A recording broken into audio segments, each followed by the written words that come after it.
Guys இன்றைக்கி என்னென்னா ஒரு டாலியா கிழங்குலேருந்து எங்கள் சொந்தக்காரவங்க வீட்டிலேருந்து எடுத்துகிட்டு வந்திருக்கேன். பாருங்கள், இப்போது ஃப்ரெஷ்ஷாக எடுத்துகிட்டு வந்துட்டேன். அப்புறம் ஒரு சின்ன தெளிலும் கொடுத்தாங்க. இது எப்படி பிளான் பண்ணலான்னு பார்க்கலாம்.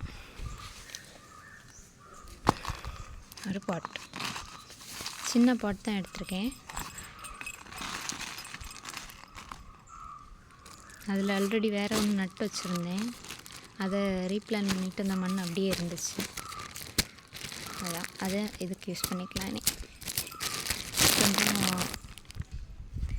ஒரு பிடி மாட்டு சாணம் எடுத்திருக்கேன். தொழு உரம் ஃப்ரெஷ்ஷாக எடுக்க வேண்டாம். மாட்டு சாணம் நல்லா மக்கினதை எடுத்துக்கலாம். அதை நம்ம மண் கலவையோடு மிக்ஸ் பண்ணிக்கலாம். மண் கலவை கார்டன் சாயிலும் கொக்கோ பிட்டும் கலந்தது. காம்போஸ்ட்டும் அதில் கொஞ்சம் இருந்துச்சு. இப்போ நான் ஃப்ரெஷ்ஷாக அடுத்த செடி நட போகிறனால கொஞ்சம் கூட காம்போஸ்ட் ஆட் பண்ணிக்கிறேன்.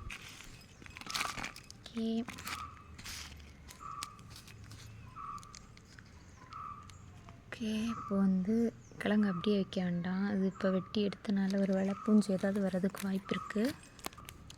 கொஞ்சம் ஃபங்கி சைடு எடுத்துருக்கேன். அதில் லைட்டாக கட் பண்ண எடுத்து அப்ளை பண்ணிக்கலாம்.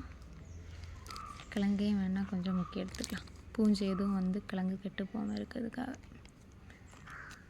நீங்கள் திளில் எதுவும் இல்லாத கிழங்கை எடுத்துக்கிட்டிங்கன்னா கொஞ்சம் அதை காய வச்சுருங்க. கிழங்கை அந்த வெட்டின இடம் அதெல்லாம் கொஞ்சம் காஞ்சிட்டுதுன்னா பூஞ்சி எதுவும் அவ்வளோவா வராது.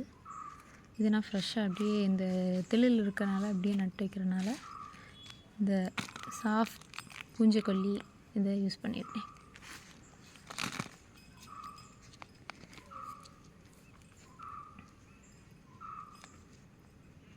அப்புறம் டாலியாவை பொறுத்தவரையில் இதை பாருங்கள், இதுக்கு முன்னாடி கிழங்குலேருந்து நட்டு எடுத்த டாலியா சின்ன செடி. இப்போ கொஞ்சம் ஒரு 1 வீக் மேலே தான் இருக்கும் இந்த திளிர் விட்டு. இப்போ நம்ம என்ன பண்ணணுன்னா, இந்த திளில் இருக்குதுல்ல, ஒரு நமக்கு எத்தனை செட்டு 1 2 3 செட் ட்ரூ லீவ்ஸ் வந்துருக்கு.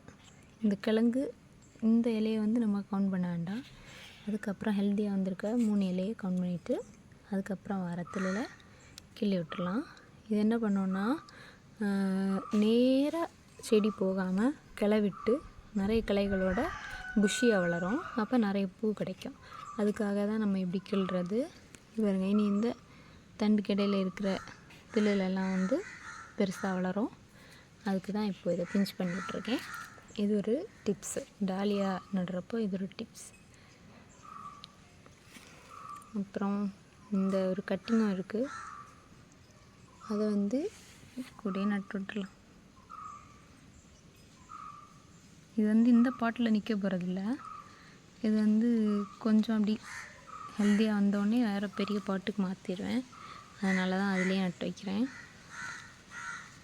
நீங்கள் பெர்மனெண்ட்டாக ஒரே தொட்டியில் தான் வைப்பீங்கன்னா கொஞ்சம் பெரிய பாட்டாக எடுத்துக்கோங்க. அது ஏன்னா வளர்ந்து கிழங்கெல்லாம் வைக்கும். கிழங்கு வைக்கிறதுக்கு அதுக்கு கொஞ்சம் இடம் வேணும். அதுக்காக தான். ஓகே, இப்போ நம்ம இனி தண்ணி விட்டு ஃபினிஷ் பண்ணிக்கலாம் பாட்டிங்.